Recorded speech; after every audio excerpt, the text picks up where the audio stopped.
Hello everyone, welcome to our YouTube channel JK latest info. तो यहाँ पर आज आपको इस एक ही वीडियो में जम्मू कश्मीर की पूरी हिस्ट्री कवर करवाने जा रहा हूँ।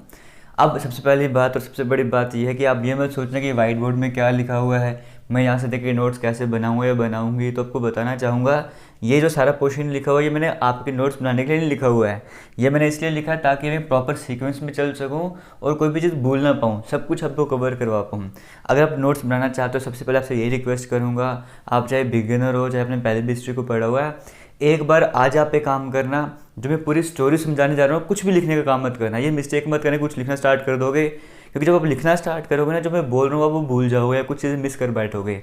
आज जो भी वीडियो देखने जा रहे हो सिर्फ ये काम करना कि पूरी स्टोरी को सुनना, उसके बाद जब भी टाइम मिलता है दोबारा से वीडियो को देखो, तब आप नोट्स बनाना स्टार्ट करो। जो मैं बोल रहा हूँ एक लाइन को सुनकर तो वो नोट्स बनाना अपनी लैंग्वेज में स्टार्ट कर दो, ठीक है।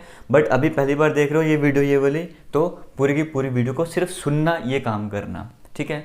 वीडियो स्टार्ट करेंगे हम जम्मू कश्मीर की हिस्ट्री से, कश्मीर हिस्ट्री से हम स्टार्ट करेंगे और लास्ट में डोगरा डायनेस्टी पे जाकर तो ख़त्म करेंगे। इतना क्लियर हो गया। उससे पहले थोड़ा सा आपका टाइम लेना चाहूँगा, यहाँ पर आपको एक स्टोरी सुनाना चाहूँगा। ये एक तरह से आप कह सकते हो मैसेज है कई सारे लोगों के लिए भी, मेरे खुद के लिए भी, और इसको स्टोरी भी समझ सकते हो, जो मर्जी आप समझ के चलो, आप इसका मॉरल निकल कर आएगा। आपको स्टोरी सुनाऊंगा हमेशा पहले की तरह, एक राजा की स्टोरी लेकर चलूँगा मैं यहाँ पर। एक राजा होता है, वो क्या करता है अपने दरबार में, अपने उसको 3 खास मंत्री होते हैं, उनको वो बुलाता है और उनको बोलता है आपको एक टास्क देने जा रहा हूँ, काम देने जा रहा हूँ, आपने वो काम ईमानदारी से करना है, जो काम अच्छा करके लाएगा उसको मैं अपनी तरफ से गिफ्ट वगैरह दूंगा, जो भी प्राइज़ वगैरह देना होगा, तो ठीक है। अब यहाँ पर होता है कि काम क्या देता राजा, उन तीनों मंत्रियों को बोलता है कि आपने काम करना है, आप 3 बैग उठाओ, यहाँ से 4 बैग उठाओ, 5 बैग उठाओ, जितने बैग उठाने उठा के ले जाओ, और कल तक आपने क्या करना है, इन बैग्स में फल भर के लाने हैं, जो फ्रूट्स वगैरह है ना, वो फ्रूट्स भर के लाना। आप जितने ज़्यादा लेकर आओगे उतना बढ़िया आपको इनाम मिलेगा, ऐसा होता है। और वो तीनों मंत्री जो है वो निकल जाते हैं वहाँ से दरबार से, फ्रूट ढूंढने के लिए बगीचों में जाना स्टार्ट कर देते हैं वहाँ पर। अब जब वो वहाँ पर जाते हैं तो जो पहला मंत्री होता है वो क्या करता है, वो बड़ा ईमानदार होता है। उसको जो काम दिया होता है ना, उसको पता है मेरा काम क्या है, प्रेजेंट में मेरा काम ये है कि मुझे दिया गया है काम कि मुझे फल निकालने, ज़्यादा लाने हैं और अच्छे लाने हैं। अगर मैं फल ला रहा हूँ राजा के, तो मैं अच्छे भी लाऊंगा, ऑब्वियस बात अपना काम ईमानदारी से करूँगा। अब वो क्या करता है, वो अपना ईमानदारी से काम करता है, अच्छे अच्छे फल ढूंढता है और कोशिश करता है कि ज़्यादा फल भी मैं बटोरने की कोशिश करूँ, इकट्ठा करने की कोशिश करूँ। वो काम करता है, उसका हो गया कहानी ख़त्म। जो दूसरा है मंत्री, वो क्या करता है, वो जाता है, उसको है ही नहीं टेंशन कि मुझे ईमानदारी दिखानी है, दिखाने से वो सिर्फ है कि मुझे काम ख़त्म करना है, जो मैं काम करूँ ना वो किसी भी तरह से ख़त्म करूँ, मुझे टास्क पूरा करना है, ठीक है। उसको ये होता है वो बंदे को काम। अब वो क्या करता है, वो जाता है, कुछ फ्रूट उसको मिलते हैं, कुछ फ्रूट तो वो अच्छे वाले फिल करता है वहाँ पर, और कुछ फल जो होता है ना वो क्या करता है, बेकार जो सड़े गले फल होते हैं वो भी डाल देता है बीच में। कहता है राजा ने कौन से देखना, उसने फल देखना ज़्यादा कौन लाया कम कौन लाया है, राजा ने कौन से खाने हैं ये वाले फल वगैरह, तो डाल देता हूँ उसके बीच में, क्या होगा उससे, क्या होगा। तो वो कुछ अच्छे फ्रूट भी होते हैं और मैक्सिमम बेकार बेकार फ्रूट मिलते हैं, उसको वो भी मिक्स कर देता है बीच में। जो कि सेकंड वाले मंत्री की कहानी। जो थर्ड मंत्री होता है वो क्या करता है, वो अपने किसी दूसरे काम पे लग जाता है, ये काम छोड़ के दूसरे काम को प्रायोरिटी देता है, और जब टाइम आने वाला राजा के दरबार में जाने का, अब उसको समझ आता करूँ तो करूँ क्या, क्यों वो काम को डिले कर देता है, अपना जो काम उसका प्रॉपर प्रेजेंट में है वो काम नहीं करता, काम को डिले कर देता है। और जब इस काम की बारी आती है कि भाई राजा के पास जाना है, अब उसके पास टाइम कम बचता है, वो क्या करता है, उन बैगों में ना फ्रूट तो होते नहीं, मान चलो घास वगैरह, पत्थर वगैरह, ये सब कुछ जो ऐसे वैसे सामान होता है ना, घास पत्थर वगैरह, तो कुछ छोटी छोटी ईंटें वगैरह, वो सब कुछ डालना स्टार्ट कर देता है वहाँ पर, और वो भी अपने 3-4 बैग जो पूरे कर लेते हैं। अब होता क्या, वो तीनों के तीनों वहाँ पर जाते हैं, राजा के दरबार पे जाते हैं। अब ऑब्वियस सी बात है, राजा ने फल तो खाने नहीं ना, वो चेक करेगा खुद ही खोल खोल के, उसने खाली देखना दूसरे के ज़्यादा किसके हैं, बस अंदाज़ा लगाना था। वो कुछ नहीं अंदाज़ा वगैरह लगाता। तीनों मंत्री जब वहाँ पर जाते हैं तो राजा उनको एक काम बोलता है कि राजा अपने सैनिकों को बुलाता है। जब राजा अपने सैनिकों को बुलाता है, उनको बोलता है कि आप एक काम करना है, आपने क्या करना है, इन तीनों को अलग अलग जेल में बंद कर दो, मतलब अलग अलग कारखाने में इनको बंद कर दो, और वहाँ पर इनको खाने के लिए कुछ भी नहीं देना है।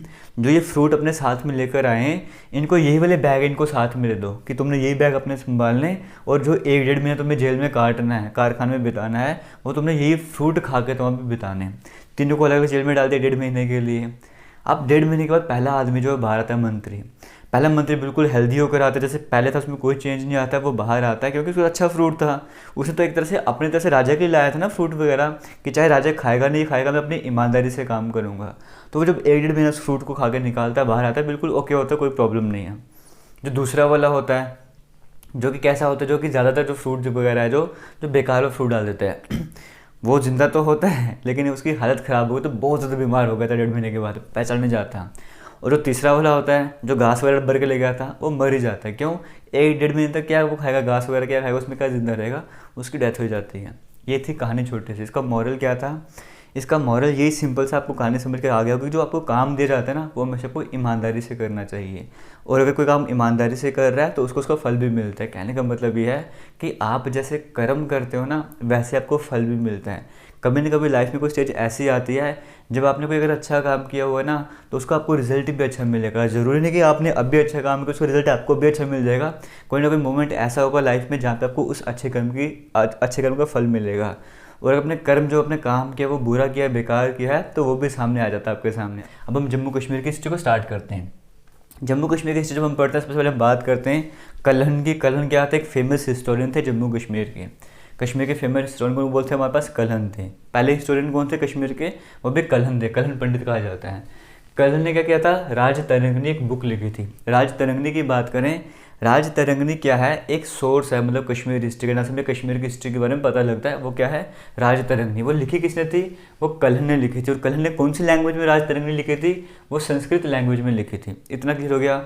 जैसे कि कल्हण की राजतरंगिणी की बात करें, इस तरह से जम्मू कश्मीर की हिस्ट्री, अगर स्पेशली कश्मीर की हिस्ट्री की बात करें, कई सारी बुक्स और भी जुड़ी हुई हैं जिनका स्क्रीनशॉट जो आपके सामने स्क्रीन में आपको दिख रहा होगा, आप इनको नोट डाउन कर लेना बाद में। अभी सिर्फ एक बार पढ़ लो, पढ़ने वीडियो को पॉज करके, बाकी लिखने का काम आज कुछ भी नहीं करना, ठीक है। जैसे कल्हण ने राजतरंगिणी लिखी तो बहुत फेमस थी ना, आप सभी ने सुना होगा। बाकी और कई सारे आपके सामने स्क्रीन में हैं। अब यहाँ पे बात करते हैं राजतरंगिणी की बात करते हैं। इसमें कितने वर्सेज हैं? 7, 8, 2, 6 वर्सेज होते हैं। 7, 8, 2 वर्सेज होते हैं किसमें? राजतरंगिणी में। क्लियर हो गया? आगे चलते हैं। अब राजतरंगिणी की बात करें, कल्हण ने राजतरंगिणी तो लिखी थी, लेकिन कल्हण को भी तो कुछ ना कुछ चाहिए ना। अब ऐसा नहीं कि कल्हण स्टार्टिंग से कश्मीर में रहा था तो कभी मरा ही नहीं है, वो बहुत पहले पैदा हुआ था, जन्म हो गया था उसका वगैरह, ऐसा तो कुछ नहीं होता ना। तो वो भी किसी न किस पे डिपेंड रहेगा। वो किस पे डिपेंड था? जब वो राजतरंगिणी लिख रहा था उसका सोर्स क्या था? वो नीलमत पुराण पे डिपेंड था। नीलमत पुराण जो सिर्फ राजतरंगिणी से भी पुराना था। कल्हण जो है वो नीलमत पुराण को यूज़ करके राजतरंगिणी लिखा कर रहा था। इतना क्लियर हो गया। अब नीलमत पुराण की बात करें, उससे पहले राजतरंगिणी का मतलब होता है, क्वेश्चन पे पूछा था एग्जाम में कि राजतरंगिणी का मतलब क्या है। राजतरंगिणी का मतलब है रिवर ऑफ किंग्स। देखो, राजा का मतलब राजा, राजा होगा किंग, तरंग मतलब वेव्स, और रिवर वेव्स की फॉर्म में होती है ना, रिवर ऑफ किंग्स, ऐसे समझ सकते हो राजतरंगिणी का मतलब होता है। अब नीलमत पुराण की बात करें, उसके आगे चलते हैं, फिर कंटिन्यू करेंगे। यहाँ पे कल्हण ने राजतरंगिणी लिखी थी संस्कृत में, इसे इंग्लिश में भी ट्रांसलेट करा गया था। इंग्लिश में पहली बार किसने ट्रांसलेट करा था? ए स्टेन ने, ऑरल स्टेन ने इसे इंग्लिश में ट्रांसलेट करा था। और जब हम बात करते हैं पर्शियन में किसने ट्रांसलेट करा था? पर्शियन में मुल्ला अहमद ने ट्रांसलेट किया था। जैनुलब्दीन के टाइम पीरियड पे मुल्ला अहमद ने इसको पर्शियन में ट्रांसलेट करा था। ये क्लियर हो गया। जम्मू कश्मीर हिस्ट्री की अलग से सेपरेट वीडियोस भी हैं। अगर आप पूरा एक पार्ट नहीं देख सकते हो तो 6 से 7 पार्ट्स में कवर किया जे एंड के हिस्ट्री की प्लेलिस्ट वहाँ पर जाकर वीडियो देख लेना। अगर एक ही बार में पढ़ना चाहते हो ये सब देख सकते हो। मुल्ला अहमद जो है वो इसे पर्शियन में ट्रांसलेट करता है। जम्मू कश्मीर की बात करें, ग्रीक्स कश्मीर को क्या बोला करते थे? वो कैस्पीरिया बोला करते थे। हियन सैंग ने कश्मीर को क्या बोला था? उसने कैश्मीरो नाम दिया था।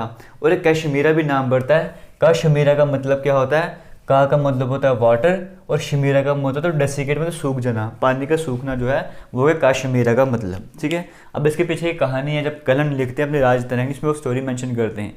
हालांकि डिपेंड किस पे थे? नीलमत पुराण पे थे ना, बट हम राजतरंगिणी की बात करें, राजतरंगिणी में कल्हण ने क्या लिखा हुआ है वो कहते हैं कश्मीर जो वैली की बात करें, वो पहले एक लेक हुआ करती थी, एक सतीसर लेक जिसका नाम रहा करता था।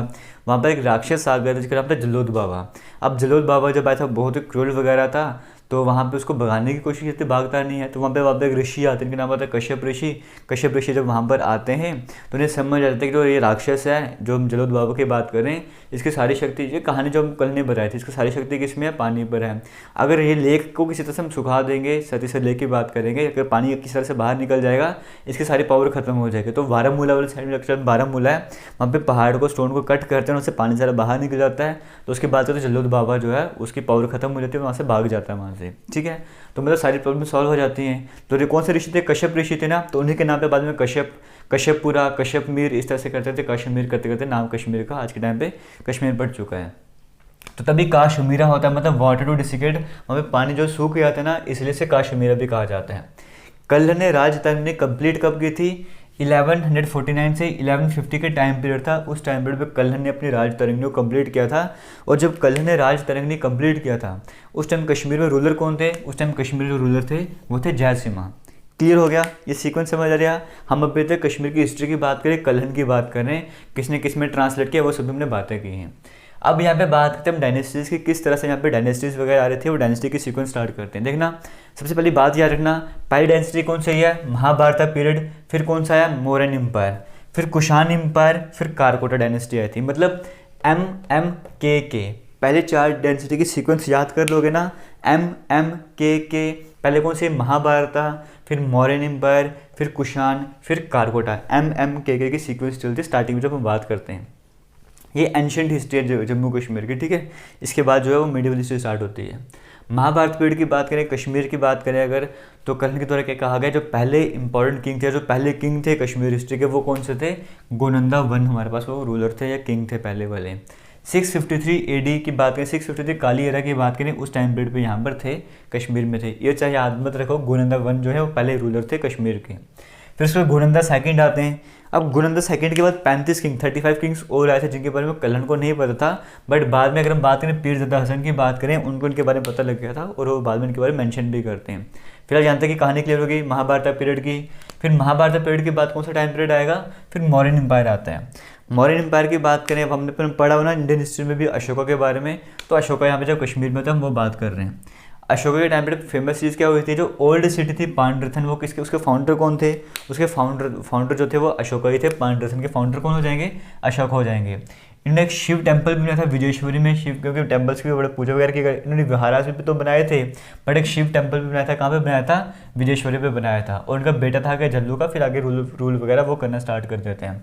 फिर जल्लुका के बाद दामोदर वगैरह, किंग दामोदर सेकंड वगैरह, इस तरह की सीक्वेंस चलती रहती है मौर्यन एम्पायर की। इंपॉर्टेंट क्या है? महाभारत पीरियड में इंपॉर्टेंट किंग कौन थे? गोनंदा वन, वो रूलर थे। फिर गोनंदा टू आते हैं। फिर मौर्यन एम्पायर की बात करें, इंपॉर्टेंट कौन है? अशोका आते हैं जो शिव टेम्पल में आते हैं विजेश्वरी में। और क्या इंपॉर्टेंट है कि पांड्यथन सिटी के फाउंडर कौन थे? वो अशोका थे। उनके बेटा जल्लुका आता है, फिर किंग दामोदर। ये सीक्वेंस चलती है मौर्यन एम्पायर में। महाभारत हो गया, मौर्यन हो गया। अब हमें क्या क्या करना था? पहले कुषाण एम्पायर की बात करते हैं। कुषाण एम्पायर में 3 इंपॉर्टेंट किंग्स हैं जिनके बारे में मेंशन किया जाता है जम्मू कश्मीर हिस्ट्री में। वो कौन से हैं? हुश्का, जुश्का और कनिष्का। ये 3 नाम है, हुश्का, जुश्का और कनिष्का। ये फेमस नाम है कुषाण एम्पायर के। हुश्का ने क्या? हुश्कापुर बना दिया। जुश्का ने क्या बनाया? जुश्कापुर बना दिया। कनिष्क ने बनाया? कनिष्कपुर बना दिया। अब इन तीनों में सबसे इंपॉर्टेंट कौन से थे? कनिष्क थे, क्योंकि 4th बुद्धिस्ट काउंसिल जो थी वो किसके टाइम पीरियड पे हुई थी? हमारे अगर कश्मीर की बात करें, 4th बुद्धिस्ट काउंसिल कश्मीर में हुई थी ना। हमने बुद्धिस्ट काउंसिल के बारे में पढ़ा था।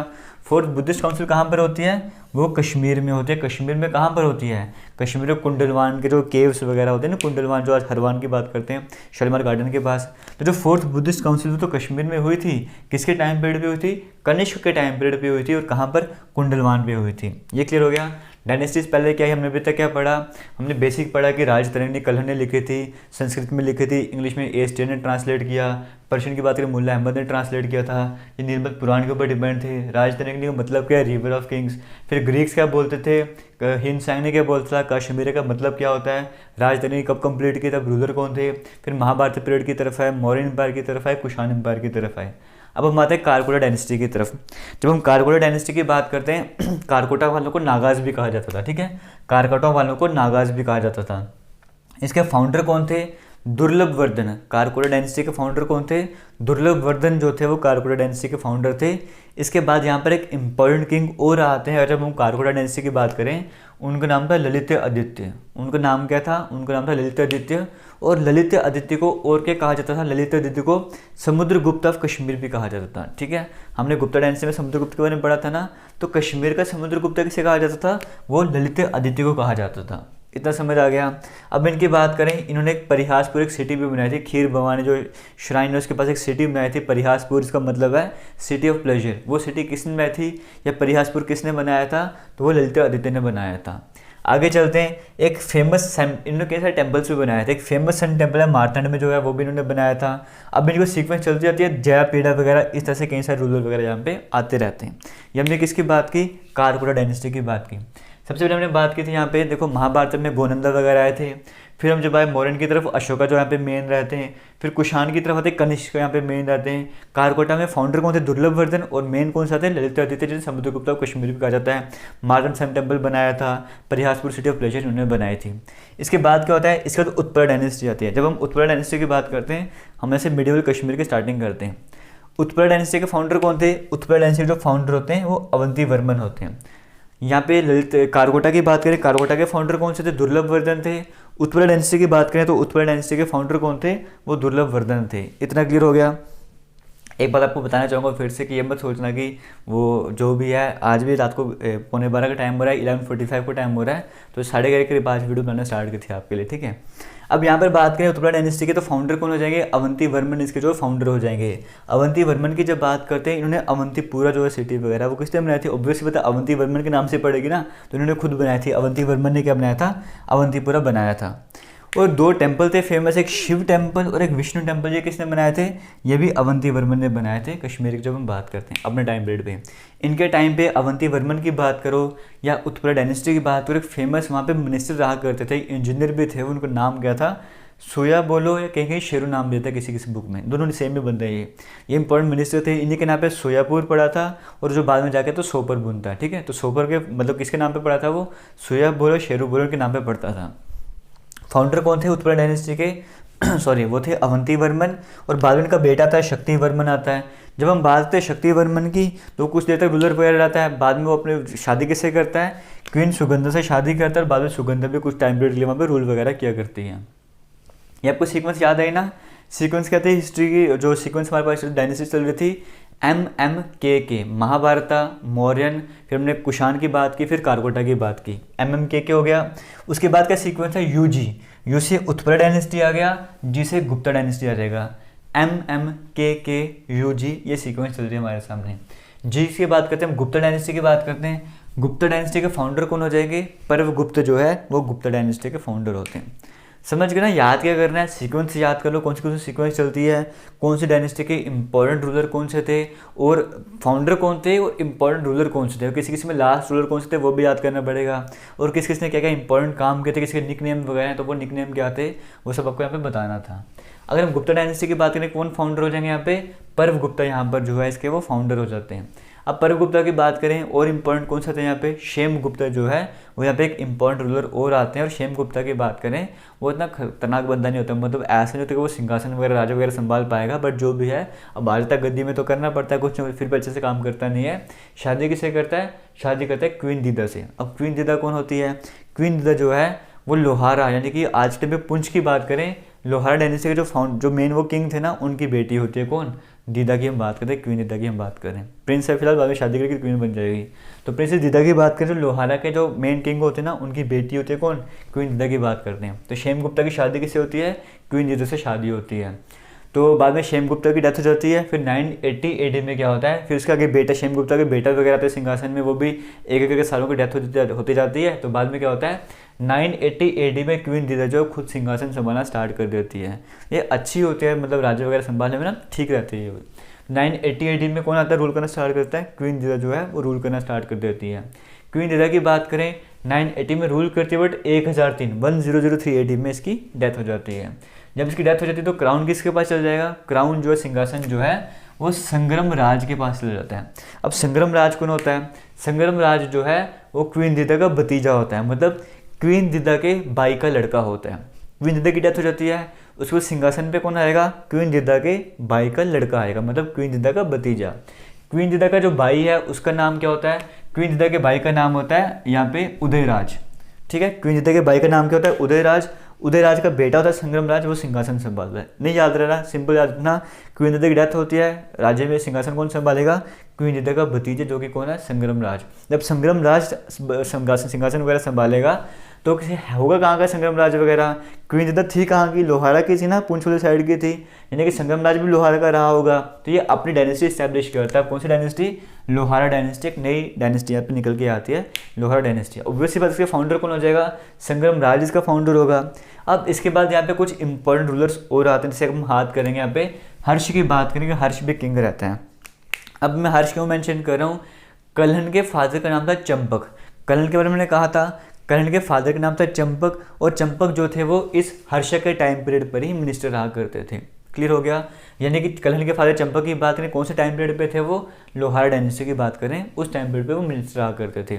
इसके बाद और भी कई सारे किंग आए, जैसे उछाला, सुसाला, करते करते फिर जयसिम्हा आया था। जयसिम्हा कौन है, जिसके टाइम पे कर्ण ने राजधानी कंप्लीट की थी, कहा था ना 1149 1150 में कंप्लीट की थी, वो इस जयसिम्हा के टाइम पे ही कंप्लीट की थी। फिर लास्ट में कौन आता है, वनिता देवा जो है वो लास्ट रूलर होता है लोहार डायनेस्टी का। ये क्लियर हो गया। अब इसके बाद क्या होता है यहाँ पे, इसके बाद जो रूलर्स होते हैं जयसिम्हा के बाद में, वो इतने स्ट्रांग नहीं होते, वो वीक रूलर्स होते हैं। जब भी वीक रूलर होगा ना तो बाहर से कोई ना कोई अटैक करने के लिए आएगा यहाँ पर। तो उस टाइम क्या होता है, रिंचिन की बात करते हैं। हाँ, जब क्वीन जिदा की बात करें ना, क्वीन जिदा के टाइम पे क्या होता है, महमूद गजनवी जो है वो भी ट्राई करा 2 बार आने का कि मैं भी यहाँ पे एंट्री वगैरह करता हूँ। तो मैंने कहा ना क्वीन जिदा के टाइम पे देखा लड़की है वहाँ पे रूल कर रही है, तो एक बार एंट्री मारते हैं तो कुछ ना कुछ करते हैं। बट वो वहाँ पे किले इतने बड़े बड़े बने होते हैं कि वो एंटर कर ही नहीं पाते। दोनों बार वो जो महमूद गजनवी है वो हार कर भाग जाता है, वहाँ से निकल जाता है वहाँ से। तो जो भी हम यहाँ पे रिंचिन तक आ चुके थे। रिंचिन की बात करें, हाँ, अब यहाँ पर क्या है, इसके बाद क्या होता है, रूलर्स वीक होते हैं तो कई सारे बंदे यहाँ पर जो बाहर से वो इन्वेड करने का ट्राई करते हैं। जैसे हम रिंचिन की बात करेंगे, हम शाहमीर की बात करेंगे, हम गाजी चक की बात करेंगे, ये सारे यहाँ पे ट्राई करते हैं एंट्री करने का। तो होता क्या फिर बाद में, रिंचिन की बात करें, रिंचिन जो है वो जो सिंहासन थ्रोन को कह सकते हो अपने अंडर कर लेता है और अपना नाम क्या रखता है, सुल्तान सदर उद्दीन करके वो सिंहासन संभालना स्टार्ट कर देते हैं। हम रिंचिन की बात करें जो कि लद्दाख वाले साइड से आया होता है, अब पे एंट्री मारता है और सदर उद्दीन का नाम रख के सिंहासन संभालना स्टार्ट कर देते हैं। और बाद में क्या होता है, वो इस्लाम धर्म को अपना लेते हैं। ठीक है। अब अगर हम बात करें लास्ट हिंदू रूलर कौन था, लास्ट हिंदू रूलर जो था वो उदयन देव था, ये कुछ टाइम पीरियड तक। और उदयन देव की बात करें, उदयन देव शादी किससे करता है, कोटा रानी से करता है, और कोटा रानी भी कुछ देर टाइम पीरियड तक रूल वगैरह किया करती है। बट जो भी है, रिंचिन जो था उसने इस्लाम धर्म अपना लिया था। बाद में होता क्या है, अब यहाँ से शाहमीर डायनेस्टी की बात करेंगे ना, यहाँ से मुस्लिम रूल जो है वो कश्मीर में स्टार्ट हो जाते हैं। शाहमीर डायनेस्टी से बात करेंगे तो कौन सा रूल स्टार्ट हो रहा है, मुस्लिम रूल जो है वो स्टार्ट होना स्टार्ट हो जाता है यहाँ पर। अब मुस्लिम रूल की स्थापना कौन करता है, शाहमीर जो है वो फाउंडर होता है शाहमीर डायनेस्टी का। ये फिर बोलो मुस्लिम रूल का फाउंडर कौन हो जाएगा, वो शाहमीर हो जाएगा। हालांकि पहले रिंचिन आ चुका था, लेकिन रिंचिन जो था ना वो उसने इस्लाम धर्म अपनाया था, बाद में आ गया। तो ठीक है, तो इसलिए सही फाउंडर माना जाता है शाहमीर डायनेस्टी का, मुस्लिम रूल का, वो शाहमीर को माना जाता है। शाहमीर जब सिंहासन पे क्या नाम लेके आता है, सुल्तान शमसुद्दीन जो है वो उसका नाम रहता है। शाहमीर की बात उसका नाम क्या रहता है, सुल्तान शमसुद्दीन इसका नाम रहता है। अब इसका कमांडर इन चीफ होता है, उसका नाम क्या होता है, लंकर चक जो है वो सुल्तान शमसुद्दीन का कमांडर इन चीफ रहते हैं। अब इसकी सीक्वेंस देखना यहाँ पर क्या है। अब यहाँ तक आपको समझ आ गया था क्या सीक्वेंस चल रही थी डायनेस्टीज की, के, फिर आपको बोलता है यू से आ गया था उत्पला, जी से आ गया गुप्ता डायनेस्टी, फिर एल आ गया था आपको लोहारा डायनेस्टी। ठीक है, MMKKUGL। ठीक है, अंडर ग्रेजुएट लेवल इस तरह से कर लेना। ठीक है, तो यहाँ तक आपको सीक्वेंस समझ आ गई होगी। अब हम आगे चलते हैं, मुस्लिम रूल की बात करते हैं। यहाँ पे सबसे पहले हमने बोला शाहमीर डायनेस्टी की बात की। जब हमने शाहमीर डायनेस्टी की बात की, हमने कहा शाहमीर फाउंडर था, सुल्तान शमसुद्दीन का नाम लेके तो वह यहाँ पे राजा वगैरह संभालना स्टार्ट कर देता है। फिर अब इसकी सीक्वेंस क्या रहती है, वो सीक्वेंस समझना भी ज़रूरी है। पहले कौन आया यहाँ पे, शाहमीर आया। ठीक है, इस मैं आपको मुस्लिम डायनेस्टी के बारे में बता रहा हूँ। पहले कौन आता है, पहले शाहमीर आता है। ठीक है, ये शाहमीर तो अपने इंपॉर्टेंट हो गया। शाहमीर के बाद कौन आता है, शाहमीर के बाद शिहाबुद्दीन आता है। कौन आता है, शिहाबुद्दीन आता है। ठीक है, जिसको कभी कभी शाहउद्दीन भी लिखा जाता है। शिहाबुद्दीन की बात करें, कभी कभी शाहउद्दीन भी लिखा जाता है। अब इसका इंपॉर्टेंट क्या है शिहाबुद्दीन का, इसे ललित, हमने भी कुछ देर पहले पढ़ा था ललित आदित्य के बारे में, है ना, जिसे हम कहते हैं कि समुद्रगुप्त भी कहा जाता था उसे।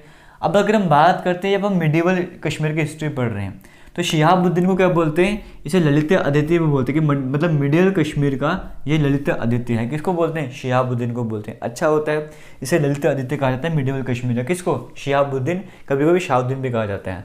इसके टाइम पीरियड पर 2 इंपॉर्टेंट मिनिस्टर्स भी थे, वो कौन से थे, कोटा भट्ट और इदोशिरू। ये हिंदू मिनिस्टर थे, उसके टाइम पीरियड पे थे। इसका मतलब यहाँ पर है कि लोग पीसफुली रह रहे थे, हिंदू मुस्लिम यूनाइट होकर रह रहे थे। शिहाबुद्दीन की बात करें, इसी के नाम पर आगे शिहाबुद्दीन पूरा एक जगह का नाम पड़ता है, जिसका आज के नाम पे शादीपुर नाम आपको देखने को मिलता है, सुनने को मिलता है। फिर ये तो हो गया शिहाबुद्दीन की बात करें। शाहमीर डायनेस्टी की बात करें, शाहमीर डायनेस्टी के बाद क्या होता है यहाँ पर, शाहमीर डायनेस्टी मैंने पहले बात की, यहाँ पे शाहमीर की बात कौन आ गया, शिहाबुद्दीन की बात आ गया कुतुबुद्दीन।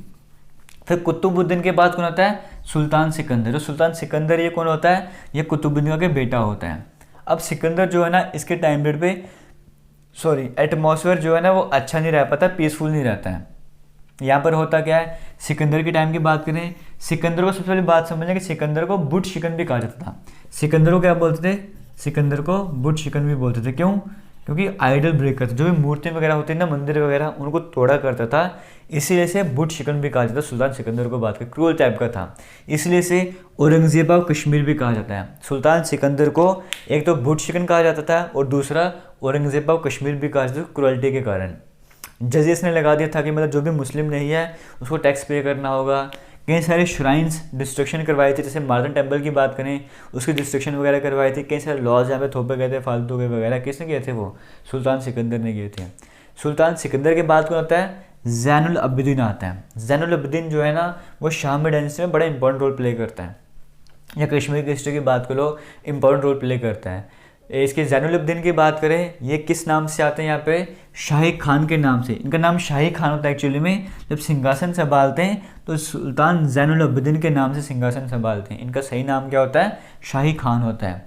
जैसे हम बात करें तो सुल्तान सिकंदर को बुट शिकन कहा जाता था ना, तो जो ज़ैनुल अब्दीन की बात करें इसे बुट शाह कहा जाता था। बुट शाह एक अच्छा रूलर था, इसलिए इसको बुट शाह कहा जाता था। और इसे अकबर भी कहा जाता था कश्मीर का। सिकंदर की बात करें, औरंगजेब ऑफ कश्मीर कहा जाता था। और जब हम बात करते हैं ज़ैनुल अब्दीन की, इसे अकबर ऑफ कश्मीर कहा जाता था। एग्रीकल्चर डिपार्टमेंट, कई सारे एग्रीकल्चर डिपार्टमेंट लेकर आए थे। इरिगेशन में कई सारे कैनाल्स बनाए थे, जैसे हम बात करें मर canal, Podu canal, Kakapur canal, Awantipur canal, Jaynagar canal, इस तरह के सारे कैनाल्स उन्होंने बनाए थे इरिगेशन पर्पज़ के लिए। पश्मीना शॉल्स वगैरह के बारे में पहली बार कश्मीर में इंट्रोडक्शन करवाया था किसने? ज़ैनुल अब्दीन ने। वुडन आर्किटेक्ट की बात करें, पहले बार कश्मीर में कौन लेकर आए थे? ज़ैनुल अब्दीन लेकर आए थे। ट्रांसलेशन डिपार्टमेंट बनवाए थे, कई सारी बुक्स को ट्रांसलेट करवाना था, ट्रांसलेशन डिपार्टमेंट कौन लेकर आए थे? ज़ैनुल अब्दीन लेकर आए थे कश्मीर में। ठीक है, अगर हम बात करें तो सेकंड पार्ट है राज तरंगनी का, वो किसने लिखा था? जोना राज ने लिखा था ना। जोना राज ने सेकंड पार्ट का था राज तरंगनी का, वो इन्हीं के टाइम पीरियड पर, ज़ैनुल अब्दीन के टाइम पीरियड पर लिखा गया था। क्लियर हो गया? हमने कहा ट्रांसलेशन डिपार्टमेंट करवाए थे, और आपको स्टार्टिंग में बताया था कि राज तरंगनी को पर्शियन में भी ट्रांसलेट किया गया था, इसी टाइम पीरियड पर ट्रांसलेट किया गया था। उसके बाद जो पहला वुडन ब्रिज था श्रीनगर का, वुडन ब्रिज जैन का दल वाला जो श्रीनगर में था, वो किसने बनवाया था? वो ज़ैनुल अब्दीन के टाइम पीरियड में बनाया गया था। अब बात करते हैं यहाँ पे शामी डायनेस्टी की बात करें, लास्ट रूलर कौन आ जाएगा? हबीब शाह जो है वो लास्ट रूलर होता है शामी डायनेस्टी का। इतना क्लियर हो गया? ये आपको समझ आ रहा होगा। इसके बाद आगे बढ़ते हैं, हम चक डायनेस्टी की बात करते हैं।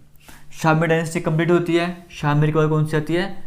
चक डायनेस्टी आती है। स्टार्टिंग की सीक्वेंस क्या थी आपके पास? MMKKUGL, ये सीक्वेंस थे आपके पास। महाभारत, फिर मौर्यन एम्पायर, फिर कुषाण एम्पायर, कारगोटा, MMKK हो गया, फिर UGL है ना, UGL Utpal dynasty, Gupta dynasty, Lohara dynasty, ऐसे चल रही थी। उसके बाद क्या होता है? मुस्लिम रूल स्टार्ट होता है। मुस्लिम रूल कैसे स्टार्ट होता है? पहले शाह मीर आ गया, ठीक है, शाह मीर के बाद कौन सा आ गया आपके पास? चक डायनेस्टी आ गई। आप SC लेके चल सकते हो, मतलब शेड्यूल कास्ट ऐसे करके वो कैटेगरी लेके, तो आप इस सीक्वेंस में याद रख सकते हो, SC करके याद कर सकती हो। एस की अगर हम बात करें यहाँ पे, सॉरी एस की तो होगा मैं शामी डायनेस्टी। सी की बात करते हैं, चक डायनेस्टी की बात करते हैं। चक डायनेस्टी की जब हम बात करते हैं, फाउंडर कौन हो जाएगा इसका? इसके फाउंडर तक गाजी चक जो है वो इसका फाउंडर रहता है। ठीक है, गाजी चक के बाद और इम्पोर्टेंट कौन आता है यहाँ पे? यूसुफ शाह चक जो है एक इम्पोर्टेंट रूलर रहता है। और यूसुफ शाह चक जो है वो किससे शादी करता है बाद में? हब्बा खातून से शादी करता है। हब्बा खातून जो है वेल नाउन वहाँ पे पोइटेस रहती है उस टाइम पीरियड की, तो यूसुफ शाह चक जो है हब्बा खातून से शादी करते हैं। इतना इनफ है चक डायनेस्टी के लिए आपके लिए। हालांकि बाद में यूसुफ शाह चक का बेटा की बात है, याकूब शाह वगैरह आता है, वो फिलहाल छोड़ो। आगे हम बात करते हैं मुगल एम्पायर की, जो कि इंपॉर्टेंट बन जाता है। मुगल एम्पायर की बात करते हैं, यहाँ पे अकबर से करते हैं। ठीक है, देखो मुगल एम्पायर की सीक्वेंस की अगर हम बात करें, आप सभी को बताया वो बजसा सीक्वेंस रहती है इसकी। ठीक है, बाजपा था ना, बाजपा, तो बाजपा में पी हटा के ऐसे लगा दो। बाबर, हुमायूं, अकबर, जहांगीर, शाहजहां, औरंगजेब, ये सीक्वेंस चलती है। जब हम कश्मीर की हिस्ट्री की बात करते हैं, हम यहाँ से पढ़ना स्टार्ट करते हैं, ए से नहीं कि अकबर से पढ़ना स्टार्ट करते हैं। अकबर की बात करते हैं, जब ये यहाँ पे कश्मीर में आता है तो पहले जो फर्स्ट गवर्नर बनाया जाता है वो किसको बनाया जाता है? कासिम खान को यहाँ पे पहला गवर्नर बनाया जाता है। यानी कि मुगल एम्पायर की बात करें, पहला गवर्नर कौन होता है? वो कासिम खान होता है। आगे चलते हैं, इनके टाइम पीरियड पे एक फेमस फाइनेंस और रेवेन्यू मिनिस्टर होता है, इसका नाम था राजा टोडरमल। ये अपने नाम सभी ने सुना होगा। नागौर नगर करके एक टाउन जो है वो फेमस टाउन जो है वो बनाया जाता है वहाँ पर। अकबर ने कितनी बार विजिट किया था कश्मीर में? 3 बार जो अकबर वो विजिट करता है। अकबर के बाद कौन आएगा? जहांगीर आएगा। जहांगीर कई बार कश्मीर में विजिट करता है। शालीमार बाग जो कि बहुत फेमस है, वो कौन बनवाता है? वो जहांगीर बनवाता है। एक यहाँ पे निशात बाग के बारे में पूछा जाता है। अब देखो जहांगीर की बात करें, जहांगीर का वाइफ का नाम क्या होता है, नूर जहाँ होता है। और जहांगीर का एक और नाम होता है, वो क्या, वो अपने कमेंट सेक्शन में बताना है। जहांगीर की वाइफ कौन है, नूर जहाँ, ठीक है। जहांगीर ने शालीमार बाग बनवाया, तो जो निशात बाग है वो कौन बनवाता है, वो आसिफ खान बनवाता है। आसिफ खान कौन होता है, नूर जहाँ का भाई होता है। नूर जहाँ का भाई क्या बनवाता है, निशात बाग बनवाता है। जो अछबल की बात करें या वेरीनाग स्प्रिंग की बात करें, जैसे झीलम रिवर के बारे में पढ़ा था, अछबल की बात करो, वेरीनाग स्प्रिंग की बात करो, इनको प्रेजेंट जो फॉर्म है वो किसने दी थी, वो जहांगीर ने दी थी इनको। क्लियर हो गया, अकबर का भी क्लियर हुआ, जहांगीर का भी क्लियर हुआ। आगे चलते हैं, हम शाहजहाँ की तरफ बढ़ते हैं। जब हम शाहजहाँ की बात करेंगे तो 4 बार ये विजिट करता है। चश्मा शाही गार्डन की बात करें, वो कौन बनवाता है, वो शाहजहाँ बनाता है। परी महल कौन बनवाता है, शाहजहाँ का जो बड़ा बेटा दाराशिकन, वो क्या बनवाता है, वो परी महल बनवाता है। समझ लो कौन क्या बनवा रहा है यहाँ पे, अली मर्दान खान एक फेमस गवर्नर रहता है किसके टाइम पीरियड में, शाहजहाँ के टाइम पीरियड में। ये बातें सारी आपको, आप एक काम बेस्ट और कर सकते हो, वीडियो को डाउनलोड कर सकते हो, कभी भी कुछ काम नहीं कर रहे हो, अगर पढ़ने में डेडिकेशन वगैरह है, इन वीडियो को सुन भी सकते हो, ठीक है। सुनने से भी आपको बड़ा कुछ सीखने को मिलेगा यहाँ पे। ये जहांगीर भी हो गया, अकबर भी हो गया, फिर जहांगीर, जहांगीर बात कौन आ जाएगा, शाहजहाँ आ जाएगा। शाहजहाँ 4 बार विजिट करता है, ये भी हो गया। लास्ट में औरंगजेब आएगा। औरंगजेब की बात करते हैं यहाँ पर, ये क्या लिखा मैंने, अच्छा वंश, ठीक है। औरंगजेब की बात करें, सिर्फ एक ही बार आता है 1665 में, यहाँ पे एंट्री करता है, सिर्फ एक ही बार आता है यहाँ पे। औरंगजेब के टाइम पे 14 गवर्नर्स रहते हैं। इसका मतलब क्या है, टाइम पीरियड अच्छा नहीं था, इतने सारे गवर्नर चेंज करने पड़े थे। 14 गवर्नर्स के टाइम पे रहते हैं। पूरी तरह से डिसऑर्डर वगैरह पे फैल जाता है औरंगजेब के टाइम पीरियड पे। और अहमद शाह अब्दाली वगैरह जो करके, मैं गवर्नर की बात करूँ, लास्ट में गवर्नर वगैरह रहते हैं, ये सब आपको बताया हुआ है। और अहमद शाह अब्दाली की मैं बात करूँ, अहमद शाह अब्दाली का सीन क्या होता है यहाँ पर, 14 गवर्नर डिसऑर्डर वगैरह रहता है ना, लास्ट में अब्दुल शाह अहमद शाह अब्दाली यहाँ पर आया होता है। इस टाइम पे कुछ गवर्नर वगैरह वहाँ पे जाते हैं इससे मिलने के लिए। आप एक काम करो, आप कश्मीर अपने कंट्रोल में कर लो, औरंगजेब सही नहीं चला रहा, आपसे रिक्वेस्ट है, आप सब कुछ सही कर दोगे। तो किससे रिक्वेस्ट करते हैं, अहमद शाह अब्दाली से रिक्वेस्ट करते हैं। और ऑब्वियस होता है अहमद शाह अब्दाली जो एंट्री वगैरह करता है, फिर वो इन सभी को हरा के अपने डायनेस्टी स्टार्ट करता है। और यहाँ पे अफगान रूल की स्टार्टिंग होती है। अफगान रूल की जब स्टार्टिंग होती है तो ऑब्वियसली होता है अफगान रूल का फाउंडर कौन हो जाएगा, यही अहमद शाह अब्दाली जो है वो इसका फाउंडर हो जाएगा। और पहला गवर्नर, पहला जो अफगान गवर्नर होता है वो कौन होता है, वो अब्दुल्ला खान इशक जो है वो पहला गवर्नर ये बनाया जाता है अफगान रूल के टाइम पीरियड में। फाउंडर कौन हो गया, अहमद शाह अब्दाली। पहला गवर्नर होता है अब्दुल्ला खान इशक। और भी कई सारे फेमस गवर्नर होते हैं, जिसमें से एक होता है अता मोहम्मद जो है, एक बहुत ही फेमस गवर्नर होता है। और लास्ट गवर्नर की बात करें वो कौन हो जाएगा, जबर खान। पहला हो गया अब्दुल्ला खान, लास्ट कौन सा हो गया, जबर खान जो है लास्ट गवर्नर रहता है। आगे बात करते हैं, इनको ना जो अहमद शाह अब्दाली की बात करें दुर्र दुरानी भी कहा जाता है। तो कभी कभी अफगान रूल की जगह पर दुर्र दुरानी एम्पायर लिखा होता है, कभी कभी इसको पठान रूल भी कहा जाता है, पठान एम्पायर भी कहा जाता है। ये सभी एक ही हैं। अफगान रूल को डार्क एज ऑफ कश्मीर भी कहा जाता है, मतलब कश्मीर का जो बहुत बुरा समय था ना वो उस टाइम पीरियड पे चल रहा था। हालांकि वो गए थे इसके पास, अहमद शाह अब्दाली के पास, कि तुम अच्छा वगैरह काम करोगे, बट वैसा कुछ होता नहीं है और अपोजिट सब कुछ हो जाता है, मतलब सब कुछ बेकार चलना स्टार्ट होता है यहाँ पे इस टाइम पीरियड में। यहाँ पे अगर हम बात करते हैं अफगान रूल की, डार्क एज ऑफ कश्मीर रहता है। वो जब पहली बार आपको इसके बारे में पढ़ाया था तभी आपको मैंने कहा था कि इस टाइम पीरियड पर ऐसे कहा जाता है कि फूल तोड़ना और गर्दन काटना सब कुछ एक ही बराबर है, इस तरह से माना जाता था वहाँ पर। आगे हम बात करते हैं अफगान रूल के बाद सिख रूल वहाँ पर आता है। सिख रूल 1819 से स्टार्ट हो जाता है, 1846 से चलता है। महाराजा रंजीत सिंह जो है फाइनली अपने 30,000 सैनिकों को लेकर वहाँ पे जाते हैं, एंट्री करते हैं, जीत जाते हैं और फिर वहाँ पे सिख रूल की फाउंडेशन स्टार्ट होती है। अगर महाराजा रंजीत सिंह जो फाउंडर होते हैं सिख रूल के, पहले गवर्नर कौन थे, पहले सिख गवर्नर कौन होते हैं कश्मीर हिस्ट्री में, दीवान मोती राम होते हैं। सिख रूल की बात करेंगे, पहले गवर्नर कौन होते हैं, दीवान मोती राम होते हैं। इसके बाद एक इंपॉर्टेंट और होते हैं, इनका नाम मियान सिंह रहता है, उन्हें कर्नल के नाम से भी कहा जाता था, बुलाया जाता था। पहले कौन होंगे, दीवान मोती राम। और लास्ट वाले कौन होते हैं, शेख इमाम उद्दीन जो हैं वो लास्ट गवर्नर रहते हैं। शेख इमाम उद्दीन लास्ट और पहले कौन होंगे, दीवान मोती राम। तो हम सिख रूल के गवर्नर्स की बात करते हैं। 1830 में क्या होता है, महाराजा रंजीत सिंह की बात करें, ये गोल्डन टेम्पल की कोटिंग करवाते हैं। कौन करवाते हैं कोटिंग, महाराजा रंजीत सिंह जो है कोटिंग करवाते हैं। इनके बाद क्या होता है, सीक्वेंस चलती है, फिर खड़क सिंह आते हैं, नौ निहाल सिंह आते हैं और लास्ट में करते करते कौन आता है रूलर सिख रूल में वगैरह की अगर हम बात करते हैं, दुलीप सिंह जो हैं वो लास्ट में रूलर यहाँ पर आते हैं। इनका टाइम पीरियड देखो, 3-4 रूलर्स आ गए और टाइम पीरियड क्या है 1819 से लेके 1846 तक, मतलब 26-27 साल रूल करते हैं। इतना कम टाइम पीरियड पे 3-4 रूलर आ गए, इसका मतलब क्या है वो स्टेबल नहीं थे, इसलिए ज़्यादा देर तक वहाँ पे रुक नहीं पाए थे। अब महाराजा दुलीप सिंह की बात करते हैं। ट्रीटी ऑफ लाहौर साइन होती है 9 मार्च 1846, डेट याद रखनी पड़ेगी। ट्रीटी ऑफ लाहौर वाली की बात करते हैं। इसमें कहा जाता है किसके बीच में होती है, दुलीप सिंह, महाराजा दुलीप सिंह की बात करेंगे और सर हेनरी हॉर्डिंग्स के बीच में होती है, जो कि ईस्ट इंडिया कंपनी के रिप्रेजेंटेटिव होते हैं। मतलब ईस्ट इंडिया कंपनी और दुलीप सिंह के बीच में रूल वो ट्रीटी वगैरह होती है। यहाँ पे कहा जाता है कि तुम 1 करोड़ वगैरह दो, तुम रूल वगैरह करना स्टार्ट कर दो, कुछ कंडीशन रखी जाती हैं और वो पॉसिबल नहीं होता दुलीप सिंह के लिए। महाराजा दुलीप सिंह की बात उनके पॉसिबल वगैरह नहीं होता, तो उसका कोई बेनिफिट देखने को मिलता नहीं है।